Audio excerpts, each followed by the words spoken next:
जम्मू कश्मीर के आरएसपुरा स्थित बाल सुधार गृह से 3 कैदियों के फरार होने की सनसनीखेज घटना सामने आई है। इनमें 2 पाकिस्तानी नाबालिग मोहम्मद सनाउल्लाह और एहसान अनवर शामिल थे, जबकि तीसरा आरोपी गैंगस्टर करणजीत गग्गू है। फरारी के बाद सुरक्षा एजेंसियों में हड़कंप मच गया और बॉर्डर इलाके में बड़े स्तर पर सर्च ऑपरेशन चलाया गया। बाद में संयुक्त कार्रवाई में दोनों पाकिस्तानी नाबालिगों को पंजाब से गिरफ्तार कर लिया गया है, लेकिन करणजीत गग्गू अभी भी फरार है। नमस्कार, आप देख रहे हैं न्यूज़ 18 JKLH और मैं हूं आपके साथ नम्रता जैन। जम्मू कश्मीर पुलिस ने फरार दोनों पाकिस्तानी नाबालिगों को गिरफ्तार कर लिया है। संयुक्त ऑपरेशन में दोनों को पंजाब से पकड़ा गया। पुलिस अब मोहम्मद सनाउल्लाह और एहसान अनवर को ट्रांजिट रिमांड लेने की तैयारी में है। दोनों आरोपी कल शाम आरएसपुरा स्थित जुवेनाइल होम से फरार हुए थे। वहीं गैंगस्टर करणजीत गग्गू अभी भी फरार है। जम्मू कश्मीर के आरएसपुरा स्थित बाल सुधार गृह से तीनों कैदियों के फरार होने का मामला सामने आया था, जिसने सुरक्षा एजेंसियों और प्रशासन को अलर्ट कर दिया था। ये घटना बेहद गंभीर मानी गई, क्योंकि फरार होने वालों में से दोनों की दोनों पाकिस्तानी नागरिक जैसे कि मोहम्मद सनाउल्लाह और एहसान अनवर शामिल बताए गए। तीसरा आरोपी भी उनके साथ भागा था। घटना के बाद पूरे बॉर्डर इलाके में सर्च ऑपरेशन तेज कर दिया गया। अब ताजा जानकारी के अनुसार फरार हुए दोनों पाकिस्तानी नाबालिगों को गिरफ्तार कर लिया गया है, जबकि गैंगस्टर करणजीत गग्गू अभी भी पुलिस की गिरफ्त से बाहर है। जानकारी के मुताबिक घटना के समय आरएसपुरा स्थित जुवेनाइल ऑब्जर्वेशन होम में कुल 26 कैदी बंद थे, लेकिन सिर्फ 3 कैदियों ने मिलकर फरार होने की साजिश रची। आरोप है कि इन तीनों ने ड्यूटी पर तैनात सुरक्षा कर्मियों पर हमला किया और मौका देखकर वहां से भाग निकले। इस हमले में 2 सुरक्षाकर्मी घायल भी हुए हैं। घटना के बाद ड्यूटी पर तैनात दोनों घायलों जो कि सुरक्षाकर्मी थे समेत कुछ 6 पुलिसकर्मियों को भी सस्पेंड कर दिया गया है। प्रशासन ने साफ संकेत दिया है कि इस मामले में लापरवाही बर्दाश्त नहीं की जाएगी। सूत्रों के अनुसार फरार होने के बाद ये आरोपी जम्मू कश्मीर से निकलकर पंजाब क्षेत्र में दाखिल हो गए थे। इसी को ध्यान में रखते हुए जम्मू कश्मीर पुलिस की टीमें पंजाब पहुंची और पंजाब पुलिस के साथ मिलकर संयुक्त अभियान चलाया गया। अलग अलग जगहों पर दबिश दी गई और संभावित ठिकानों पर छापेमारी भी की गई। बॉर्डर बेल्ट में नाकाबंदी बढ़ाई गई थी और अंतर्राष्ट्रीय सीमा से सटे इलाकों में रात भर तलाशी अभियान चलाया गया। इसी संयुक्त कार्रवाई के दौरान दोनों पाकिस्तानी नाबालिगों को गिरफ्तार कर लिया गया। इस मामले में सुरक्षा व्यवस्था पर गंभीर सवाल खड़े कर दिए। जुवेनाइल ऑब्जर्वेशन होम से फरार 2 पाकिस्तानी नेशनल्स को लुधियाना से पकड़ लिया है। ये सफलता 24 घंटे के भीतर मिली है जम्मू कश्मीर पुलिस को, लेकिन इस घटना ने कई सवालिया निशान लगा दिए हैं, क्योंकि जो पिस्टल उन अपराधियों के पास पहुंची वहां ऑब्जर्वेशन होम में, वो कैसे पहुंची अभी तक इसका जवाब नहीं मिला है।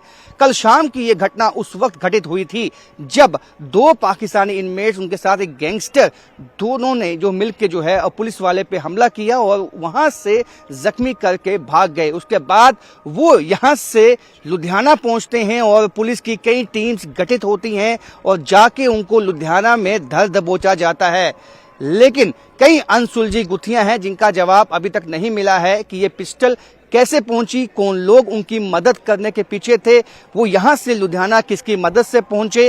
ये तमाम वो सवाल हैं जिनका जवाब आने वाले समय में पुलिस को देना होगा। बताया जा रहा है कि 26 कैदियों पर केवल 2 सुरक्षाकर्मी ही तैनात थे। इतना ही नहीं, बाल सुधार गृह की कई खिड़कियों के शीशे भी टूटे हुए थे और बाहरी दीवारों की हालत भी कमजोर बताई जा रही है। ऐसे में ये सवाल उठ रहा है कि आखिर हथियार अंदर पहुंचा कैसे? क्या सुरक्षा जांच में चूक हुई और क्या किसी अंदरूनी या बाहरी व्यक्ति ने मदद की है?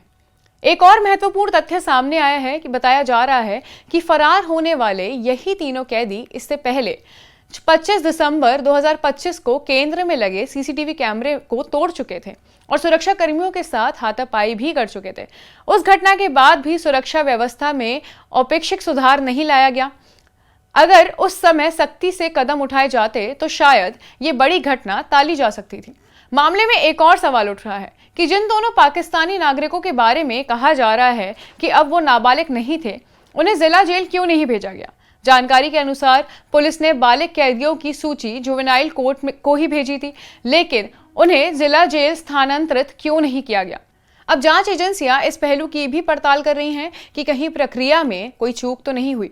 पुलिस ने इस मामले में आरएसपुरा थाने में एफआईआर दर्ज करा ली है। इसमें हत्या के प्रयास, ड्यूटी पर तैनात सरकारी कर्मचारी पर हमला, वैध हिरासत से भागना, संगठित अपराध और आर्म्स एक्ट जैसी गंभीर धाराएं शामिल की गई हैं।